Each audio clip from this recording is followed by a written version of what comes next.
Hello everyone and welcome back to episode 3 of our Let's Learn playthrough of Stellaris together with Michael from Gaming for Immersion channel.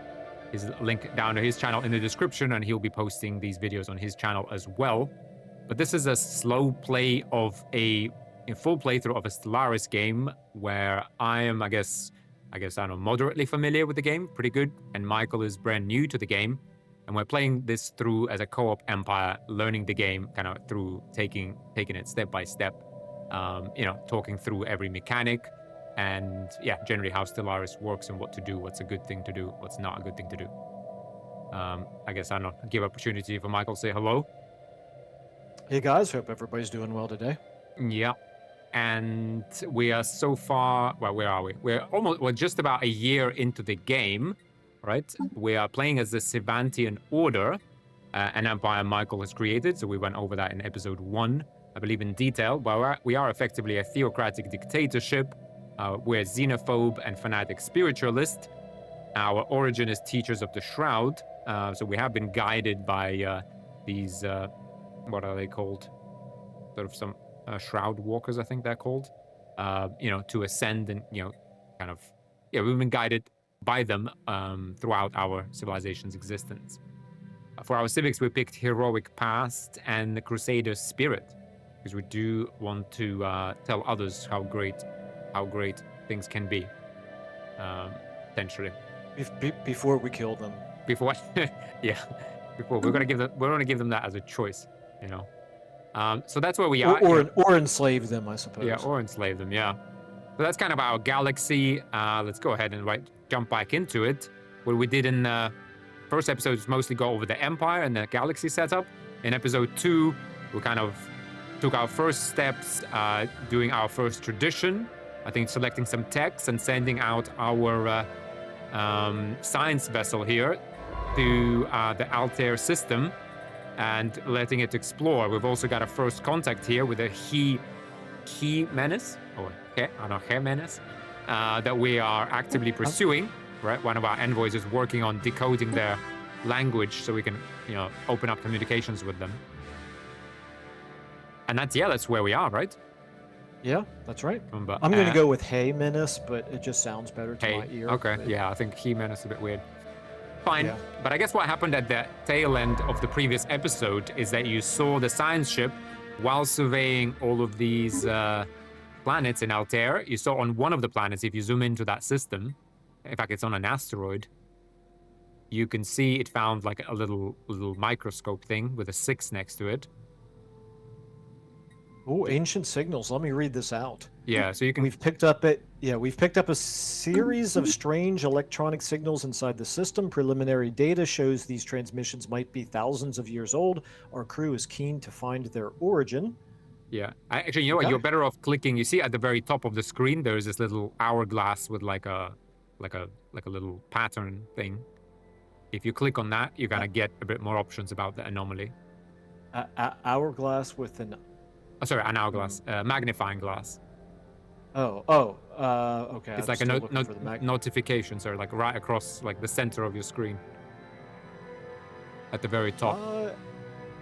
I might be blind because I don't see an hourglass. Sorry, magnifying glass. I'm sorry, I don't see a magnifying glass.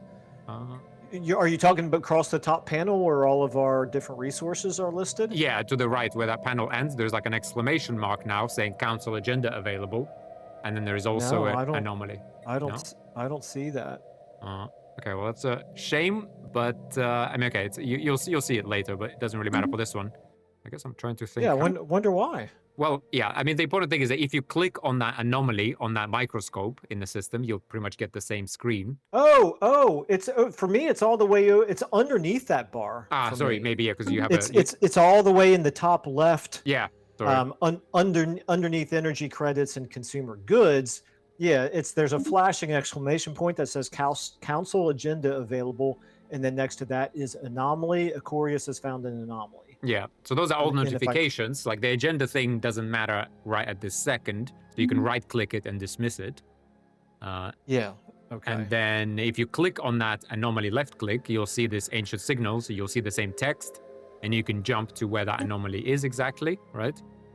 Yeah. and you can choose whether you leave it B for now, which is the default choice, like the scientist just continues and surveys the system, or you can change the scientist that's going to survey it very quickly, or you can click investigate, and that means the scientist will stop the surveying and queue this up as the first order. Once he's done with the investigating the anomaly, he will then proceed with surveying. Okay, I think we want to leave B for now, right? Yeah, so kind of the anomalies. Because we need to prioritize surveying. Yeah. So to be honest, at the start, first of all, you want to prioritize surveying and getting to the choke points, I would say, because until you survey, you can't claim the system, and you can't claim it as yours. Also, so we'll make a mental note here that we need to send the scientist here to investigate it at some future point. Yeah. So if you are in the galaxy view, if you hold down Alt, you can actually see a lot of the like the extra things that are in the system, including like the green numbers are what you've already kind of working with your stations, and the white numbers you can always see, but you can see like anomalies, and you can see some other things later down the line. Gotcha. Yeah. That's useful. Yeah. And then just in general, what are these anomalies, right? So they are these little stories, a little kind of events, little peculiarities you find in their universe. They're typically one step, so you will kind of like solve this and it will be over. But there are a small number that are multi-step, which is, so normally it's kind of like a little situation. Sometimes it can be followed up by another anomaly or lead you like in another system. It's kind of a little quest.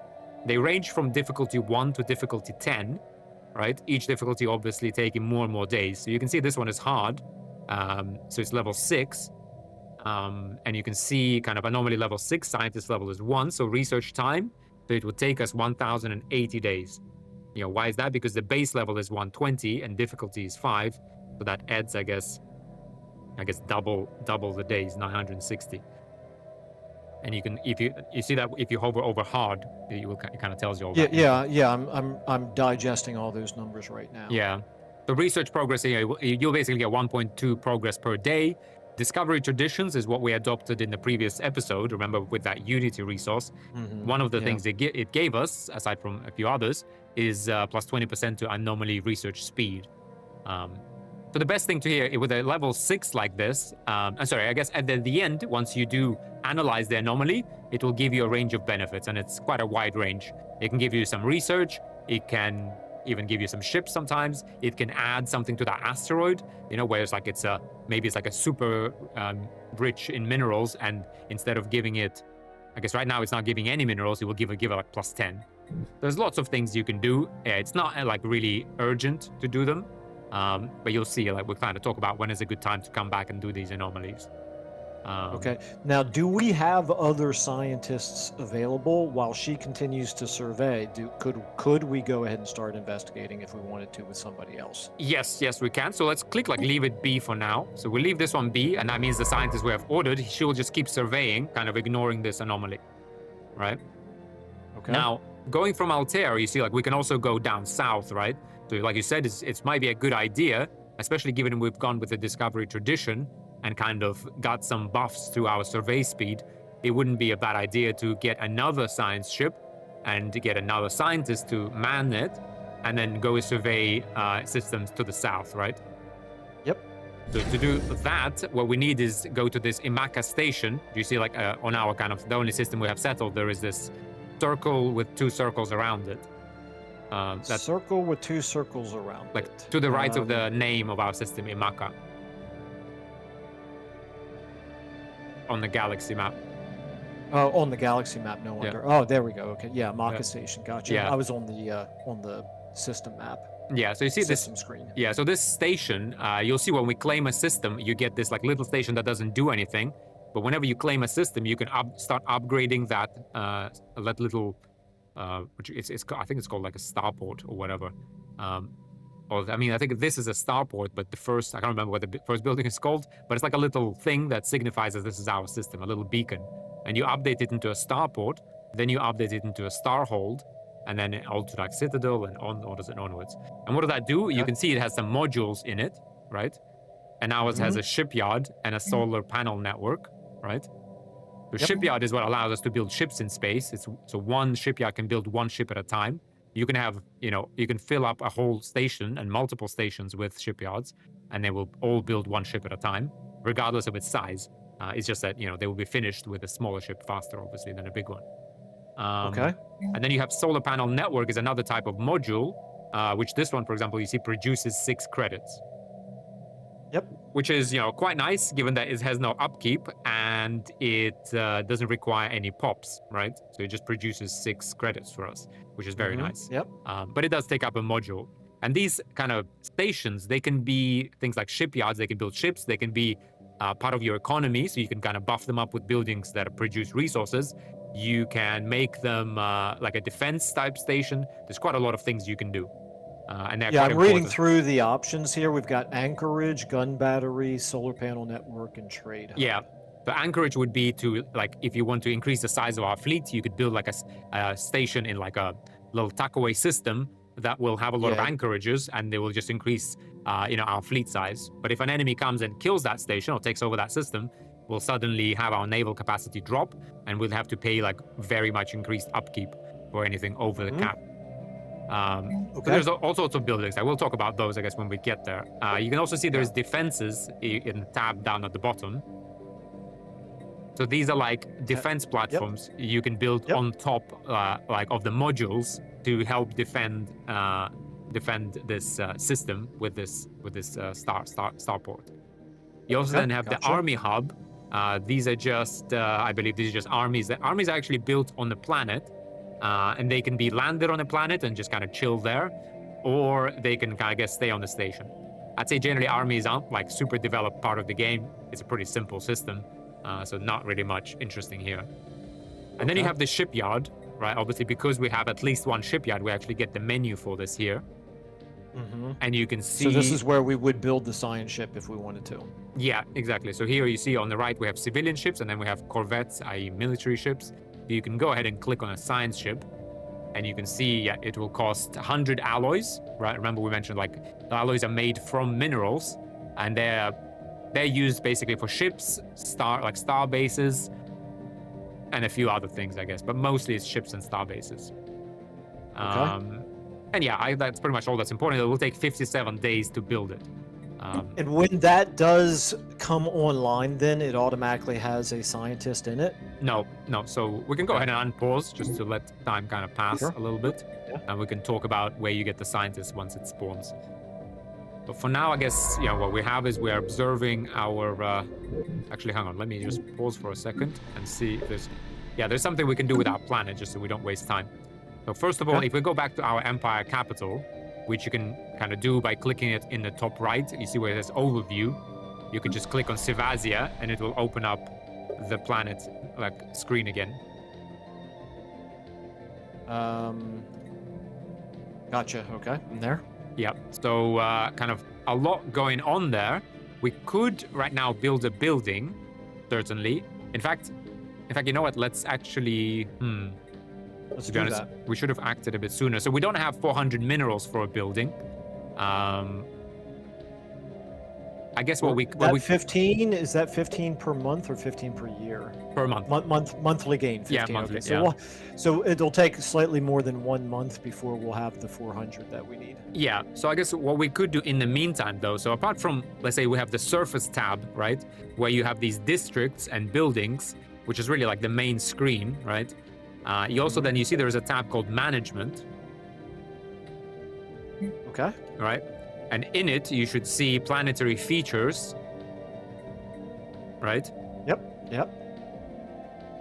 And that is kind of not. We can build an industrial wasteland. That sounds magnificent. No, so we actually clear it. So you see, so some of these down below. I got you. Okay. Yeah. So it's a kind of like a blocker. So every planet that you meet, well, actually, let's go back to the surface. Every planet has a size, which is 21. Like you see, if you go back to surface and look at top right, you'll see size of planet 21, right? Which is actually quite lucky because the first planet you roll, I think, between like 18 and 22 maybe. But something like 21 is a pretty good roll on a planet. I think 12 is probably the smallest a planet can be. 30 is the biggest. And what does that actually mean? What it means is amount of districts you can build. So generated districts, mining, agriculture, and city districts. In total, we can build 21 in any configuration we want. However, However, when you look at the city districts, you see it says 3 out of 21, right? Yep. Because urban districts, there is no real other limit other than size of the planet, right? But if you look at generated districts, it says 2 out of 6, right? Yep, gotcha. And that depends on the planet. So some systems are just better suited to planets, reflecting the fact that, they have better like energy deposits, or I don't know, more like wind for wind power or whatnot. But then mining sectors, we have 2 out of 8, right? And 2 we just got from the start of the game. 8 is the maximum just from this planet. And you can find a planet, for example, you might be in need of minerals, and you might find a continental world planet. But when you actually land on it, you realize, or when you actually survey it, you realize it doesn't have any mining district. It's just a barren planet. You can live on it, it's got a good climate, but it doesn't have any minerals. But it could have like lots of food, right? And therefore, like it kind of just gives every planet like a little bit of flavor, and also lets you specialize certain planets. Typically, the first planet is kind of a good all-rounder, but still, you can kind of see we're kind of skewed towards food, right? Because 3 out of 9 for food. Yeah. Now, I have just a follow-up question here. Obviously, the 6 for generator, the 8 for mining, and the 9 for agriculture, those do not add up to 21. So does that mean that some of these districts of the 21 could be used for for more than one purpose? Some of them can only be used for one purpose, and some of them could be used for multiple purposes. Or how exactly? What's the relationship between the 21 total city districts versus the 23 that we have when you add up those 3? Yeah. So, for example, good observation. I guess city districts, you can have up to maximum planets. So the city could be composed entirely of urban districts, because it's kind of up to the people how many cities you want to build. However, generated districts, it can be maximum 6 for this particular planet, but it changes from planet to planet. It can never be more than 21, but you can only build up to 6. But if you, for example, build 15 city districts and 6 generated districts, right? You will kind of max out generated districts, and city, you will not be able to build any more mining or agriculture districts, you see? So it's kind of in sum, in total, you need to be, all your districts need to add up to 21, whether it's urban districts, generator, mining, or agriculture. But individually, you can build up to 21 of city districts, but then nothing else. Or you can build, but even if you wanted to build all 21 districts mining, you can't do that on this planet, because your maximum mining kind of defined as, so some countries have oil and some don't. So this planet is just kind of has certain amounts of, useful minerals, and that number is 8. Yeah, and it's currently only 6 until we do some clearing of blockages, right? Exactly, yeah. So that blockages, and sorry, I guess I meant to kind of add another thing, because you said, so we add up 6 plus 8 plus 9, that you're right, you said that would make 23, right? So if we didn't build any city districts, I don't think that's possible. I think you need at least 1 city district. But if let's say we did, then yes, you can't max out generator, mining, and agriculture, because that would add up to 23, and therefore breach 21. 21 is always the absolute max. There is a way, though, to get a few more through various means. Probably get 4, 5, 6 more with all the tech, I'd say. Maybe up to 8 even. But yeah. All right. So if I'm understanding this correctly, we are actually currently using 10 districts. Yeah. 3 plus 2, so 5, 7. Yeah, exactly. Yeah, 10. Yeah. Okay. Gotcha. And you can also 10 out of the 21. Yeah, and you can actually see, you see where it says districts and buildings, there is this little square, although I'm not sure if you have the same mod for the UI actually. But there is a little grid of little squares, and it says 8 now next to it. Where? Okay, now where am I looking? Should be somewhere on your screen. Okay, so to the far right of the label districts and buildings, I see 3 rows of squares with an 8 next to it. Yeah, which is basically 21, and it means you have 8 extra available. And if you hover over that 8, it kind of tells you what I just told you, right? So it says maximum districts is 18. Why is that? Well, from planet size 21, from planetary features, we've got the 3 blockages. -3, yeah. And so whenever you find your planets in later on, we'll find new ones. There will always be some blockages, which is just kind of an annoying thing you have to clear in order to unlock those districts. And so when we go to the Okay. management tab, you see, Yeah, you have these. that's what those first 3 options Yeah, are for. so you have these planetary features. First of all, planetary features kind of explain to you as to where your districts come from, and it kind of just gives you on the home planet. It kind of gives you a bit of flavor, right? So you can kind of see we have hot springs on our planet. That gives you generated districts +1, and it's kind of mostly this doesn't really matter. It's just kind of some flavor as to why your planet is size 21.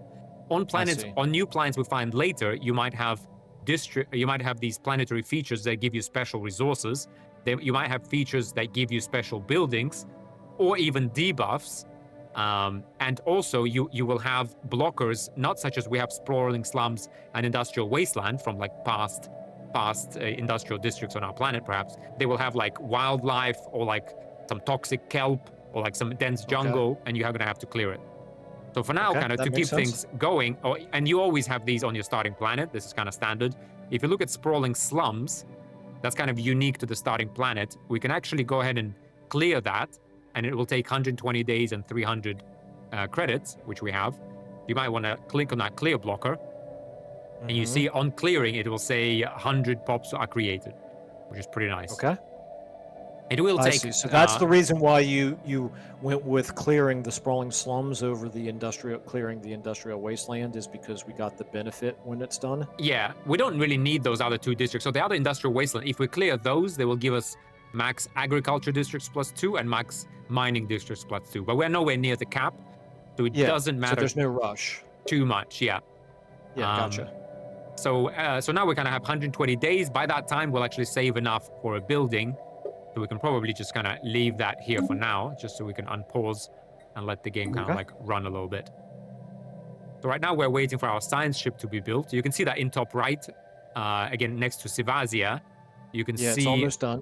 Yeah, well, that's... Aquarius there? Well, I'm sorry. I was looking at the Aquarius, which is the one that already exists. Yeah, okay, so... so now we've got Polemius Silvius, science ship.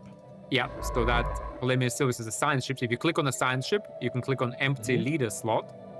All right. Okay. And I've got Vibia Vitruvia or Posthumus Valerius. Yeah. So Vibia Vitruvia. They have different traits available for them here. And so, I guess let's talk about. There's basically leaders. There is 3 types. There's like remember when we selected the leader of our empire?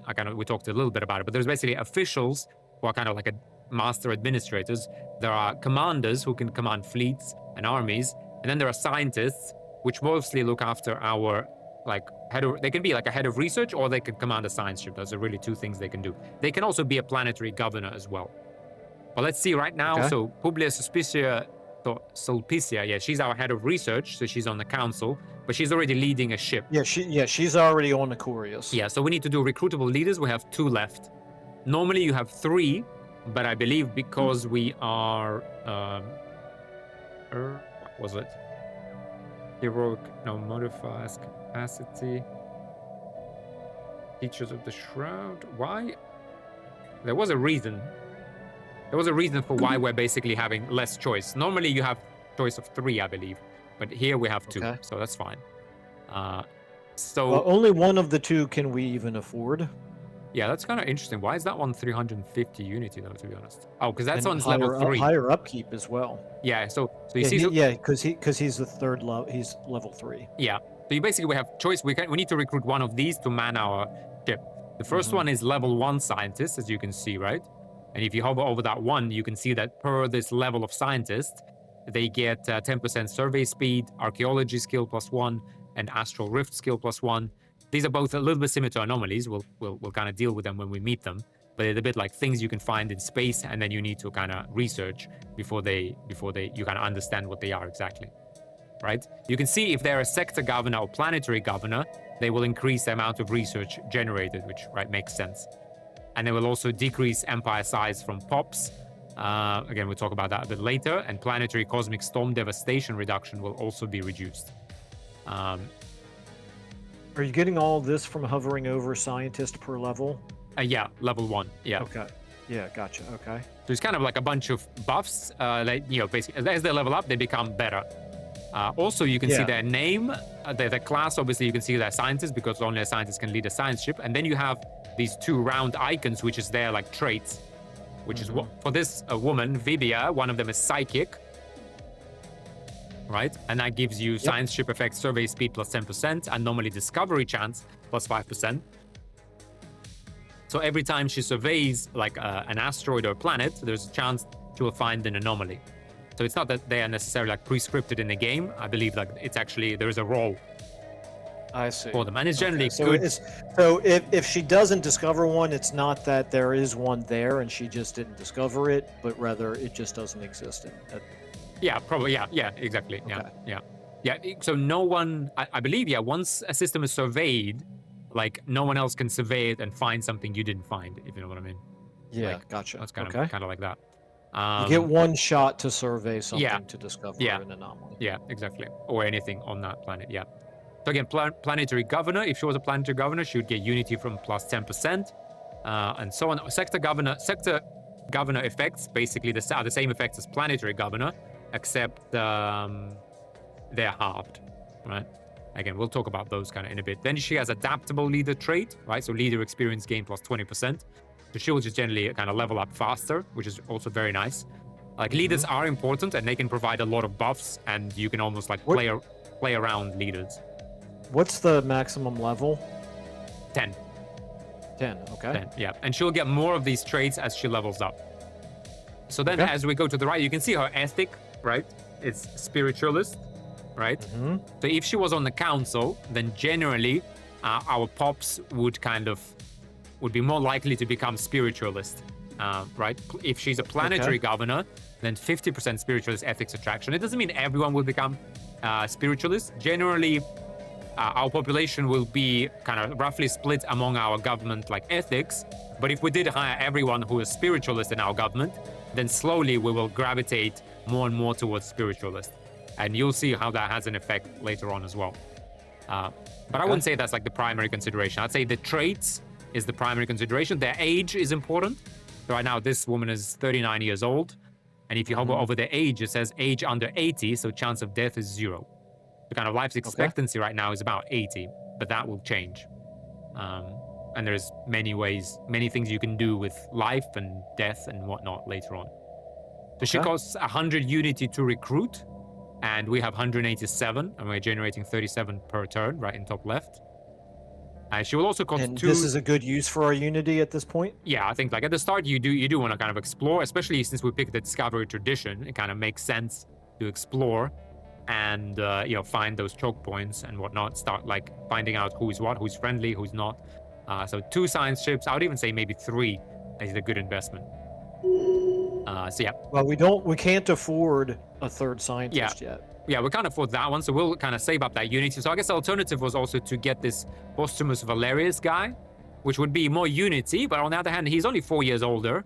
He would cost us 6 unity to upkeep, but he's obviously better, right? He will have like a survey speed plus 30%, and he also has carefree as a trait, which is kind of just different, but he would have anomaly research speed plus 20%. That would be on, we would also add another 20% from our discovery tradition. And you can see that little grayed out plus, which means that because he's level 3, we would also be able to pick 2 more traits for him when we hire him. But it's fine. I saw that. Yeah, that's kind of good enough. So now that we've manned this science ship, you can go ahead and send him to explore, and you can hold down the shift key and send him down to like south. Well, right now I've got Polemius Silvius on my screen, and her card in the lower left-hand corner. Do I have to select? No, that's it. That means it's selected. Okay, that does mean it's selected. Okay, and so then I can right-click, go back to the Galaxy screen, and then come into Altair and click on this. You could even click on Altair and do survey. If you hold down Shift, it will actually help survey Altair faster. Like that's actually not a bad idea. Right? Okay, so I've got Polemius Silvius. Sorry, this is just like a UI question here. I've got Polemius Silvius, that card on the lower left-hand part of my screen, and I'm looking at Altair as a system here on the main part of my screen. And what do I click on? Just right-click and click survey. Right-click on what? On the system, on kind of like the star dot Oh, I see. I've got survey and then I've got survey system. What's the difference between the two? Orders, survey, or survey system? Survey system, it will just do the whole system for you. And what would survey do? Survey would be survey that star. So I think you're in like the solar system view, right? I am in the solar system view, yes. Yeah. So you could order your science ship to like survey a particular asteroid, or like you can even pick like shift click and order like exactly how you want it to survey, right? I see. Okay. But I was looking at it from the galaxy view, and there you just right click and just go like survey. Okay, so I zoom back out here to the galaxy view, and I've got move here, survey system, and research anomalies in system. Yeah. So you could just go survey system. Okay. And if we do that. Yeah, if we want pause, it will start flying, and it will just help the other ship survey. But if you keep kind of clicking on Ptolemy's Silvius, if you hold down shift, you can then right click on any other system and also go survey, and just kind of make it go down, for example. Like go south and survey a few systems. You kind of queue up a few orders for it. Yeah, did you see what I did there? Let me have a look. Yep. Yeah, perfect. The land opens to our will.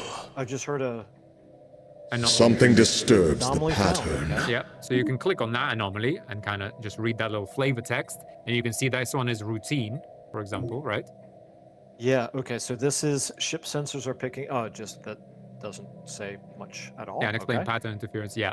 So I mean, to be honest, there are so many anomalies. I personally can't remember what they do, but I mean, people who play like a lot, they kind of know exactly what it is, and like they know the outcome. And so, if you're kind of playing competitively, so to speak, people will know which one to like investigate first. Because what it gives. Yeah, they'll prioritize things. So are we going to get a message that either one of these science ships are idle once they're finished surveying what we've told them to do, and that way we know to then turn them around and have them investigate these anomalies, or maybe go on to another system? Yeah, I believe we'll get like a voice saying like orders.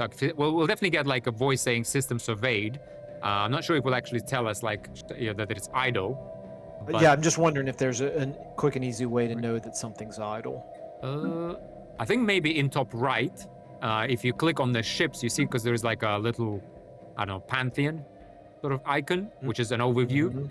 But next to it is ships. Yeah. If you look at we ships, have new entries right now. We have hotkey and next previous. Yeah, no, but if you click on that ship, you'll now see all the ships in our empire displayed. Oh, I see. Okay, gotcha. And you see that little green icon, for example, next to our construction ship or next to our military fleet. It kind of means orbiting and kind of doing nothing. Whereas next to our science ship, it has this like surveying icon. So if you see a green icon next to the ship, it means they're doing nothing, just kind of orbiting. Okay, so status is docked at Imaka Station. That's for the Classis 1. Classis 1, yeah, that's our fleet of like 3 corvettes that we get at the start. Yeah, gotcha. And then our Phoenicia here is docked at Imaka Station as well. Then Aquarius, if I hover over that, it says... It doesn't tell me what it's doing. Well, it's survey. You see a little icon to the left of it, which is like a little blue thing, which is a sign. With a 1.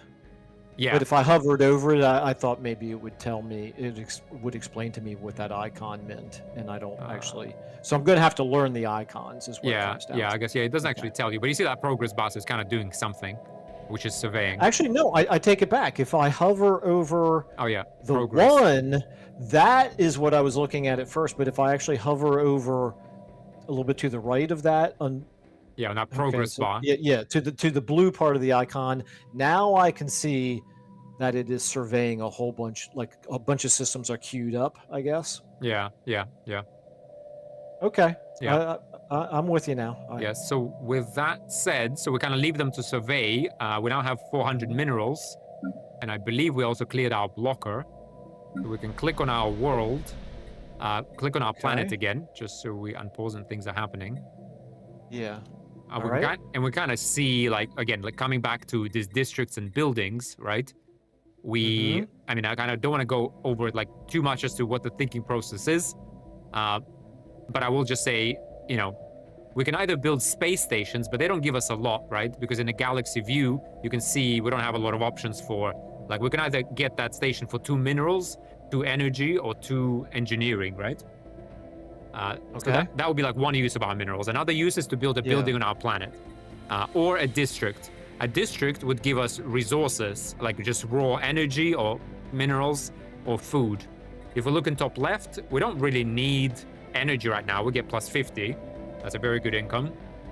But we have plus 15 minerals. I mean, arguably we could use some more minerals because we'll be building a lot, given it's obviously the start of the game. Food, also, food you don't really spend on anything. It's more about upkeep for pops. So we don't really need Does more food make your population grow any faster? No. Or is it just a matter of staying above the Just a matter of staying above, yeah. Okay. And so we don't need any districts necessarily, but we could build a building. Again, we kind of go over what different buildings do, but just to kind of cut it short a little bit, we'll just build a research lab, because that's, I guess, a good opener, because research is very, very good, right? Because just generally. Yeah, for sure. So when you see where we have city districts, right? We have the first district is like the government district, right? And if you click on, like, we have right now planetary administration, and we have a medical center in there. Yeah, see it? And then we have these So we'll have pluses. 4 more open slots there. Yeah, so 4 more open slots. If you click on any of those, we actually get quite a lot of choice of buildings, because this is a nice kind of government sector that has a lot of options. But and the research lab is one of those options. Yeah, I'm looking at that right now. Yeah, but I wouldn't. Physicists, biologists, and engineers just turn consumer goods into different types of research. Got it. Okay. Yeah, and it kind of deals you approximate jobs production. I think that's with all the bonuses that we get. We'd get 4.5 of each research, and we'd need 2.7 consumer goods to upkeep that. So, okay, where I see city districts, and then I see archives and mixed industry. If I were to click on the open building slots for either archives or mixed industry, does it just change the list of buildings that we could build there? Yes. So if you click, you see archives itself. Yeah, I can see in the archives, all I can build are research labs or temple. Yeah, and also the archives itself, in fact, if you hover over the name archives, it's what's called a specialization. So you have kind of like, imagine you have city districts. Within them, you have like a government district that's always there. You have 6 buildings in there, one of which is always occupied by the planetary administration. And then you have 2 specializations, which if this was a brand new planet, would have to choose what they are. In fact, if you click on the archives, if you click on it, to the right, you will see district specialization 1 details and district specialization 2. And if you actually click on the little, like, 2 arrows circling each other, right? Okay, for district specialization 1? Yeah, there's actually lots of them, right? You can see, and we can actually change the specialization. I see, gotcha. Now we're going to leave that out for now, but what it basically determines, the specialization itself gives you some extra jobs and whatnot, and some other benefits, but we can just press X on that. But specialization also determines what kind of buildings can you actually build within that, right? I see. And the archives, therefore, allows you to build research labs or temples. Temples is because we're spiritualist. Normally, you build a bureaucratic center with bureaucrats. But since we have theocracy, we're sort of governed not by bureaucrats but by priests. Gotcha. And so I would suggest we click on research labs, and you can see it's 360 days, 400 minerals. It will take 2 energy to upkeep. All buildings cost upkeep. Now, what my instinct is to say, if we're going to build research labs, it makes more sense to build them in archives rather than in the city districts portion. Yeah, and that's what I was saying. Yeah, click on archives and build it there because we're limited. Yeah. And so now you have them in build queue. You can always click on the build queue and get and cancel it, right? So for example, you see, I clicked on it and we canceled it, and it refunds all the resources, even if it's like 90% built, I believe. Oh, okay. Yeah. So that I clicked it again. Based on my experience with you, you probably don't care for that. Yeah, immersion. Yeah. So you see, we clicked on that, and now that will start kind of building. And we can go ahead and unpause just to keep the time running. We'll just leave it there. Okay. It will take a year to build, so it does take time. The buildings are like expensive and they are important. They can be buffed, they can be upgraded later, and again, we'll see what impact they actually have. Yeah, and so we're kind of back in Galaxy View. We're just kind of chilling. You know what you could do is you could order our construction ship to the Altair system so that as soon as it's surveyed, we can actually claim it. Okay, so I'm just going to click on move here then? Yeah, just click on move here. Because there's nothing else for you to do. Yeah, you see everything else is grayed out. Yes. Yeah. And there's nothing to build, nothing worthwhile to build in the Altair system, or I'm sorry, in the surveys in the Amaka system. Yeah, for now I wouldn't do it. Oh, okay. Let's pause. So you see we got another tradition available. Okay, I see. Okay. Yeah, so we we're have pretty enough good. unity to adopt a new tradition. Okay. Yep. So we go back to that screen. You see we've already picked discovery as our tradition. So these can never, you can't never go back with these. You can't like redo them or anything. That's why you only get 1, 2, 3, 4, 5, 6, 7. And I would say 1 will so be. we could choose between to boldly go or science division, or potentially start a whole new 3 selection if we wanted to. Yes, exactly.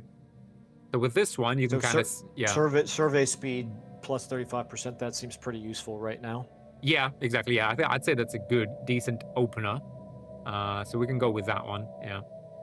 And it costs 343 unity. That's most of our unity at this point. So that's why the message popped up just now, is because we just now had enough.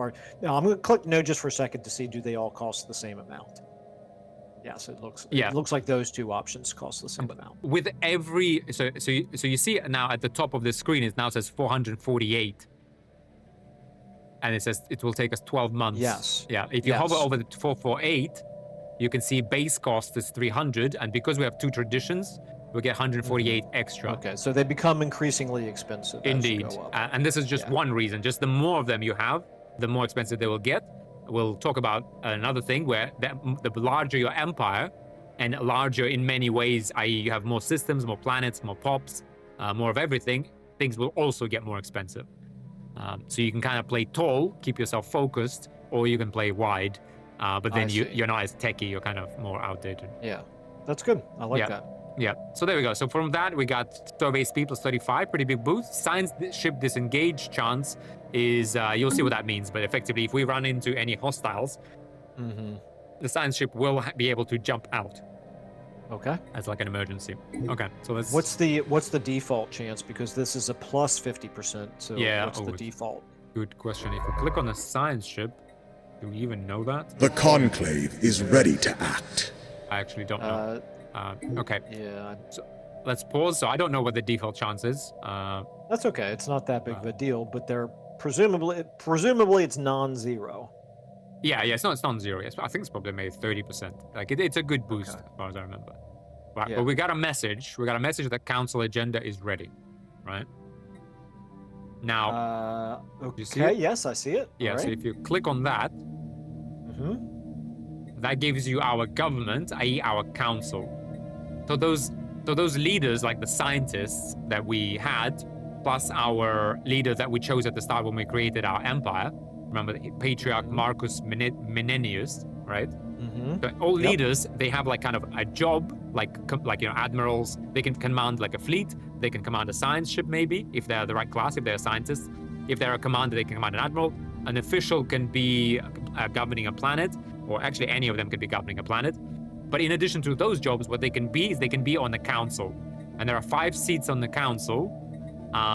Most of them are the same, but you actually have some choices. And you can see right now we have 1 council position locked out entirely. So we have to complete the agenda, expand the council to unlock. Exactly, yeah. And then there's also sometimes different types of council positions. Again, we'll see. But the first one is, for example, in the middle is our leader of our nation. It's called the Patriarch just because of our origin and ethics. That name kind of changes. He's level 1. So we get we get empire-wide buffs based on the level of the leader that's occupying that position, right? Okay. Which is, for example, for our leader, if you hover over that 1, it says per level, we get Federation Delegate Effect, monthly Federation Cohesion +1. That's when we deal with federations. It doesn't give us anything now. Diplomatic weight in the galactic community +10%. Again, that's later down the line. And yeah, it doesn't really give us anything else, to be honest, as our leader. And the fact that he's a patriarch That depends on our ethics. It gives us empire effects per skill level, pop amenities usage -2%, edict fund +10. Yep. Then we have Minister of Defense. We have Head of Research as well, right? And as they gain traits, you will see that some traits are only activated if that leader is on the council. And you will then see we can specialize a leader to be like a council member scientist, or he can actually be better at actual kind of day-to-day job. You know, so it's a bit like a general in the army can go to, I guess, Pentagon and be like presidential advisor, or he can actually be out there commanding troops. You know, it's sort of that sort of dynamic. Yep. Now, this council is basically composed of leaders. They have traits. They give empire-wide buffs. That's like one side of the council. Another one is that at the bottom here, you see it has a launch agenda. That's kind of like our government's agenda, kind of like when a leader gets elected, right? They have certain agenda. Okay, I'm sorry. It took me a second to get there, but I'm there now. Okay, You see it? Like so we have, launch agenda. Gotcha, we have gotcha, infinite yeah. opportunities. So this one is kind of, this one is 90% complete when the game starts. I think that's true for any empire. And it basically only took us a year to complete it, right? So if we'll click, if you hover over it, it will say, right, let's promote and celebrate our technological advancements. So this one is just there from the start. If we click on it, it will say, well, actually, while it was building up, you can see initial modifier, Citizen Pop Happiness +4%. And when we launch it, it will give us Citizen Pop Happiness +10%. And it will last for 10 years, right? Yeah, do we care about our pop happiness right now? Yeah, you always care. Like, it's the happier they are, the more resources they produce, basically. Okay, that was going to be my next question. Yeah, so let's go ahead and click on it, since we can. Like, there's no reason never to not click on it. And you see now we have no agenda set, right? Yep. So if you click on that, we get kind of available agendas, right? I see. So we have a higher purpose and then a number of others. Chart the Unknown might be a good one. Yeah, so Chart the Unknown is an agenda we got because we took the Discovery Tradition tree, right? Yeah. So we could click on that one, and that gives us survey speed +25% immediately. So as soon as we pick it, we will get that. So we have one activated and another one like started at the same time. Yeah, cooking sort of, I would say, yeah. And it has benefits while cooking, and it also has benefits when we actually launch it. But then those benefits only last 10 years. Okay, gotcha. Can you repeat them? Yes. So if you look down this list, right, we have then Expand the Council, Evolving Society, but it's fine. We can go with Chart the Unknown for now. You see these launched agendas, right? Yes, I see. And you can see that one's active for 9 years. When that runs its course of 10 years, it will go on cooldown. And when that cooldown is over, you can again launch, like you can work on it, and then you can launch it. Oh, okay. You have to work on it again. You can't just launch it. No. You have to work on it. Yeah, you have to. So it takes like 159 months to launch it, and then it lasts 10 years in the background. Right? Okay. So I see another option that we may want to prioritize, depending on just how strong it is, would be the Expand the Council option. Yeah, I would say if whatever we got there as that 5th counselor provided good passive benefits, it might be worth doing that. Yeah, and if we had high-level leaders, and to be honest, if our empire was big enough such that those benefits would really add up. I see. Gotcha. So okay. That one I would say is okay, you can kind of delay. Evolving Society is a very good one, because it gives you that unity. A unity gives you more traditions, and traditions are very powerful and very important. And it's important to get 3 of them kind of quite quickly. 3 of them completed. Yeah, and there's no, for Expand the Council, there's no benefit until you launch it. For Expand the Council, yeah, exactly. Yeah. Gotcha. Okay. So with that, Makes sense. You can then modify this and make your councilors cycle through agendas faster, make them last for longer, make them cool down faster. There's lots of things you can do, but they're pretty powerful. And they're obviously all like percentage based, so that once your empire goes higher, like obviously a 10% or 40% boost on a bigger base is obviously more powerful. Right? Gotcha. Yeah. So let's pick that agenda. Let's go ahead and unpause. Right. So we have that research lab still being constructed in our homeworld. We're surveying Altair. We are searching that new agenda. Pops are now generally happier. We can actually click on our home system, right? And just for a second, maybe go to our economy tab. I just wanted to show you how. Yeah, I have to at the bottom, like the ribbon sort of thing. I'm still looking for it. me pause it for a second. Yep. So Ribbon? on our planetary view. So if you go to our planetary view, you know, where we were selecting buildings. Okay. I wasn't. Gotcha. Now, did you say the economy tab? Yeah, so if you look at the economy tab. Okay, I'm there. Sorry, I had not selected the planet yet. Okay. Yeah, no worries. Sorry, I think skipped over that step. But you see, it basically has jobs, and it has like your population on this planet, which you can see as the first number in the kind of the big line of numbers at the top. It says 5,000. Yeah, so we have 5,000 pops on our planet, and you see like, you know, who are those pops? So like, what do they do? So we got 200 of them are elites, and they're politicians, right? Okay. Actually, so they're politicians, and they're like elites. They're the highest sort of echelon society. There aren't many of those jobs, but if you hover over those, I won't click on it. If you hover over, you can see what they produce, right? So, in fact, you can even see it on the right here. So they consume 2 food and 6 consumer goods. And typically, these numbers are like per 100. So, you know, it's probably like 1 food per 100, and we have 200 of them. So they consume 2 food. What they give us is 18 unity, 1 trade, and 600 amenities. Kind of making our people just kind of happy and satisfied. Then we have specialists, is a type of job, right? And there we have some scientists, right? 60 of each. We got 320 priests. We got 100 enforcers, 200 medical workers, right? 150 metallurgists, and 350 artisans, right? Okay. Kind of different jobs. These are all specialist type jobs. Like it doesn't matter for now what the difference is, but basically it takes time to be, well, it's pretty quick to get promoted from a worker to a specialist, but it takes time to be demoted. So if you remove the building, or for some reason it couldn't work, these people get unhappy because they would be unemployed, because they would need to like spend time before they get demoted to like lower class workers. You can see what these guys consume from their jobs. They consume 30 minerals. Those are probably for the metallurgists and artisans, right? They take minerals, they take food because they're people, right? And they take consumer goods because they're like scientists and whatnot. And they produce a whole bunch of stuff for us, which is typically like some advanced resources like research, unity, consumer goods, alloys. They produce a lot of amenities here as well. And there's some percentage bonuses are from medical workers. They give us 10% population growth and such. You see like a whole bunch of those numbers basically. Yep, gotcha. Yep, and then at the bottom we have workers. Workers are basically, they either kind of produce those basic resources, which is energy, minerals, and food. And they can also produce a bit of trade. Again, we'll talk about what trade is and how it works exactly, because it's been changed quite a bit recently. But they kind of produce some commerce, you could call it. And they consume food because they're people, and produce some consumer goods because, you know, everyone needs some consumer goods. But the workers generally consume less than specialists because their job requires like higher standard of living, and they generally expect a higher standard of living. And then at the very bottom we have civilians, which is basically kind of like just general Consumers. staff, like clerks, kind of like people who they're not working, they're just doing like undefined jobs, like I don't know, like car dealership or like store but the fact that they're producing trade trade just makes me think of them as they're your consumers. Kind of, yeah, like your so commerce and amenities, right? So they kind of keep the world running. Yeah.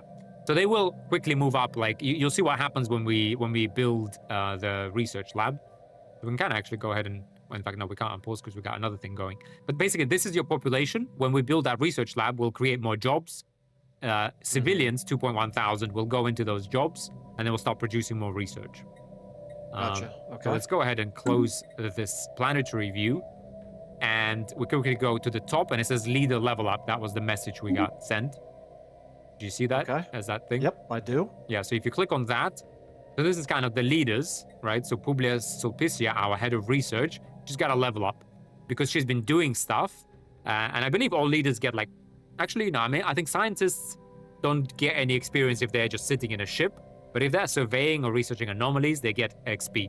And I think if you're on the council, you generally get XP just all the time, right? Okay. But some time has passed, she's been surveying, so she's got a level up. Now, so level up, she has choices of traits. And typically, you can either level up one of your existing traits, which for her is meticulous, right? You can get up to level 2, or you can pick a brand new one. right? Which for her is, for example, charismatic. But if you look at charismatic, has those little like 3 yellow dots kind of at the bottom of the trait. Do you see it? Like the meticulous just has a 2 next to it and nothing at the bottom, whereas charismatic. Yeah. So leader trait. Yeah, I'm hovering over that. Yeah, and if you hover, it says Empire effects as a counselor. So this trait will. Oh, I see. So that symbol means she has to be a counselor. Yeah, she has to be a counselor to activate this. Yeah, you can get it, but if she's not on the council, it won't benefit your Empire.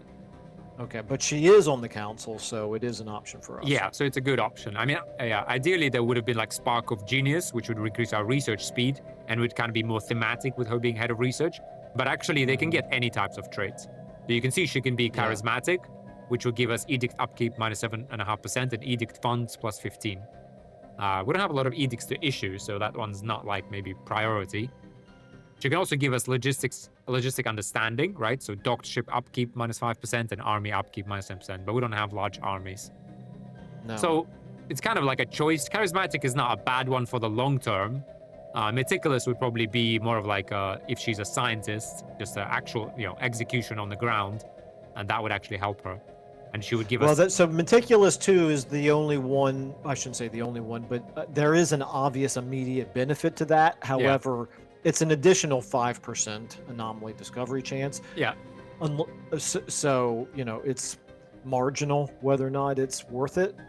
Yeah, although you only get one chance, so kind of up to you. Like pick what you. Yeah, you know the game better than I do. I would lean towards Meticulous 2 just because we know that she's already in the process of surveying and discovering anomalies, so I can see some value in that. Yeah, I would do that. Yeah, go with Meticulous. Okay. And well, I guess I can't press OK because you already clicked on it. Yeah, so that's it. She's leveled up. Let's go ahead and unpause. And you'll see quite a few of our leaders are going to start leveling up like every second now because some time has passed and they're all doing something. So, boom, you see another one. Yeah, same thing. Leader leveled up. This is our patriarch, okay. Yeah, so this one is very important. So again, we can level up his principled, which we picked at the start, right? Mm-hmm. Or stability increase. Yeah, or you can get champion of the people for extra happiness, or you can get shipwright, ship build speed. Yeah. Well, I can see value in any of those, but you have a better sense than I do of what's, what's important. Like stability. I mean, in my playing of Europa Universalis, stability is like incredibly important. Yeah. But the fact that I'm seeing a +4 here, that's already higher than stability goes in EU. So I don't know. In other words, I don't know what the numbers represent. Yeah. Until I get more experience. Yeah, so I'd say, to be honest, I'm not even sure myself, but it's either principal or champion of the people. I'll leave it up to you. I'd say both of those are generally. Well, let's lean into principled. I think that makes sense for our Jedi order here. Yeah, true. Jedi-ish order. Yeah, and just to kind of tell you a little bit about stability. So if you click on the planet view again, like to our Civazi as a planet. Okay. So you see like you saw first number where we had population 5,000, how many pops we have. Mm-hmm. Then to the right of it, that's stability. So stability is per I see. So planet. I can see the benefits here of stability as well as what's affecting it. Yeah, and it's per planet.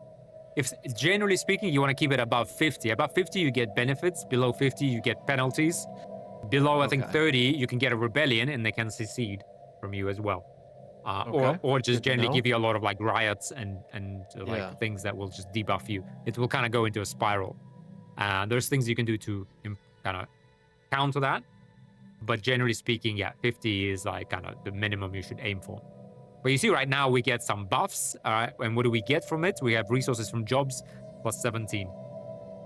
And I would say happiness itself feeds into stability, I believe. Yeah, so you see, for example, stability is 50, then we get a bunch of buffs, and it says 79% pop approval rating. And we get +17 stability from that also, it looks like. Okay. Yeah. And our crime is 0%, which is super unrealistic, but okay. Our what? I said our crime is at 0%. Yeah, so crime, but you see we actually have some crime. So from just general pops, we get +21. And from pop jobs, though, we get -25. Right? So the reason for that is if you hover over our planetary administration, building. Where's that? That's in like the main city districts with the 6 building slots. So if I go back to surface, okay, Yeah. gotcha. Planetary administration, okay. Yeah, you see, that's kind of a general building that you always have, and you will upgrade it as the population So grows and as you need more administration. Enforcers produce planetary defense army stability and reduce crime. Yeah, exactly. All- And so- my only point, it was kind of a joke and it fell a little bit flat, but it's unrealistic to expect crime of 0% if you've got people involved. yeah, that's true. But I mean, relative. Anytime you have a group of people, there's going to be a subset of that group that are committing crimes, no matter how much you're trying to enforce it. But anyway, let's move on. But you'll see though, there is a lot.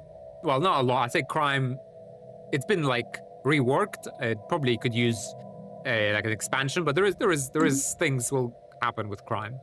So don't you worry. Yeah, I mean, it says right here, high crime can trigger negative events and lower stability. So definitely. Yeah. So I unpause the game, so we kind of keep rolling. Oh, nice. Look at the Altair. We found 10 minerals. If you click on the solar system, you can actually see there it's a few asteroids of 4 and 3. Yeah, I'm gonna first contact event pending. Yeah, so let's pause. Just to finish that point, like it would be nice if all of that 10 minerals was on one asteroid, because it's divided. Because then you would have to pay upkeep only for one station. It's split up between 3, so any one of them is not necessarily worth it right now. I mean, 3 is like all right. 6, I think, is like most. I think that's outside of outliers. 6 is like the max you're gonna get per asteroid. So 3, 4 is kind of good. 2 is, I'd say, mostly the minimum. Like, I mean, you might get 1. Okay. You know, I think generally you kind of get 2 between 2 and 6. So 3, 4 is kind of pretty good. Okay, so we're coming up on an hour here. Depending on how long it takes to talk about the first contact event, we can do that now, or we could talk about it in. Let's do it now. That won't be a lot. You just click on it, and it will give you a bit of flavor. Like, you gotta see what's happening. Mysterious spacefarers. Let me read this out. Okay. Yep. So, mysterious spacefarers, we are still gathering data on the alien spacecraft that was reported in the Earth's Goba system. If this vessel is an emissary of a previously unknown alien civilization, as seems likely, we must determine if they go with the grace of the spirits or if they are agents of wickedness. The first step will be to divine their language and the nature of their belief system. Yeah. Okay. You see that? That's kind of flavor text. Let's nab some of them for closer investigation. I love it. Okay. Yeah. So the flavor text is based on our ethics. It's pretty interesting. You see it's all like about Spiritualist and Xenophobe, which is pretty cool, I think. And there's like, you know, infinite variations of this. So that's why I always like reading it, because every time you play, it's a little bit different.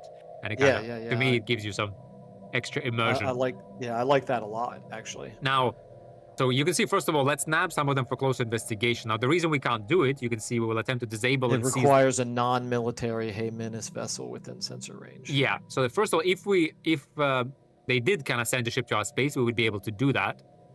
So the only choice is to keep at it, right? Now, what you need to remember, though, is that they are also, the AI is going through the same process. And depending what kind of AI they are, they can nab one of our ships also. Okay. So we'll just keep at it for now. But basically, this was like a progress. And if you could see now, difficulty is 8. I thought it was 6 before, but you can see we're now in stage 3. So we kind of passed one stage. We kind of know roughly that they're species. So they're definitely an empire, I'm pretty sure this means. Because they could be a few other things as well. But we're back to like 80-day cycles, where every 80 days we have a chance to break through. So was this considered a breakthrough to go into stage 3? Yeah, yeah. So this was a breakthrough, yeah. So we'll just keep hacking. Our envoy will keep hacking away at that. And I guess... The phase has a 30% chance of granting insights, which increase the chance of future... Okay, so that... Gotcha. So right now, the chance of breakthrough is 0, right? But you have 30% chance to get some insights, which will start to give us like a 5% chance of a breakthrough, or it's more likely to just gain insights. So we'll kind of... There is a small chance you might do these like every month, and but there's like 0.001 chance, right? That you, like month after month, you go stage 3, stage 4, stage 5. But sometimes you can spend years trying to decipher people. And there is other things, layers on top of it, as to why it is easy or hard to decipher some people's languages. And like sometimes some empires don't want to be contacted, or like deliberately try to sabotage anyone contacting them. So there is kind of a lot gonna go on there. Yeah. I have a quick question for you. Yeah. I can see the message that the Altair system has been fully surveyed, Yeah. which means both of our science ships should be in the process of moving on to their new destinations, or maybe they're already even there. Is there a way to, like, I can see the list of the civilian ships over on the right-hand side. Yeah. Is there a way to quickly click on something that it'll jump me to where they are? If you double click on any ship in that list, it will jump you right to where it is. Okay. All right. I couldn't really tell because they're still in the Altair system, so it didn't actually move me anywhere. Well, Okay. if you double click, after you select it, double click on it again, it will actually zoom you in and give you like an exclamation mark as to where that ship is. Oh, I see it. Okay, gotcha. And you can even zoom in. It's actually Oh, okay. a very pretty game, but you rarely Yeah. really look too close. Yeah, that's useful. Yeah. Yeah, because it's not so hard to keep track of right now with 3 civilian ships, but I can see how very quickly you would lose track of, okay, where on Earth did I send that one? Yeah. Okay. Well, yeah. Oh, Since all we're right. up So on that's the- pretty good. That's probably a decent place to wrap up Yeah, that was a lot. this episode then. Yeah. Yeah. I think that So was we've gotten through a little 2.5 years, it looks like. Yeah. We're in 5th of June, 2202. Yeah. I mean, there's a lot of guys to like unpack at the very start, but things will start to like pick up pace. Yeah, we're obviously going over like the very basics. But yeah, we'll build our research station next episode. We'll claim a system. We'll start expanding. Yeah, more things to come. Is Paradox American? No, Swedish. It's just interesting that they are listing the month first and then the date, the day, the American way, as opposed to the European way, which is Yeah, year. the day yeah, then the month. that's I mean, true. it does the year first, which makes sense. But Yeah. then it does. I think it's it because does in the year, game, month, the day. year matters more. I mean, you don't Yeah. really care about Yeah. the days all that much. Yeah, maybe. That's interesting though, yeah. I mean, I just always thought that you Europeans were all backwards for, putting your. Well, it's day actually in front of the month. Americans are backwards. I beg to differ. Originally, before we sailed over there, Yeah, okay. All right. and then you guys. We better stop there Put it all before back, I'm this kidding. devolves. Okay. Yeah. All right, that's Oh. good. So a little bit of progress here, and maybe in the next episode we will even be constructing something over here in the Altair system. Maybe. Yeah, for sure. No, we definitely need to claim it, close off that little constellation, and set ourselves up for expansion. Do we claim it with the construction ship, or do we need to send a military ship to claim No, it's a construction ship. it? Okay. Yeah. All right. Well, we'll jump into that then in the next episode. Okay. Yeah. Okay. Well, yeah. Thanks everyone for watching. Hope you enjoyed it. There were a few people kind of commenting saying that yes, it's useful. So I'm glad. I would love to get more people Yeah. into Stellaris in general.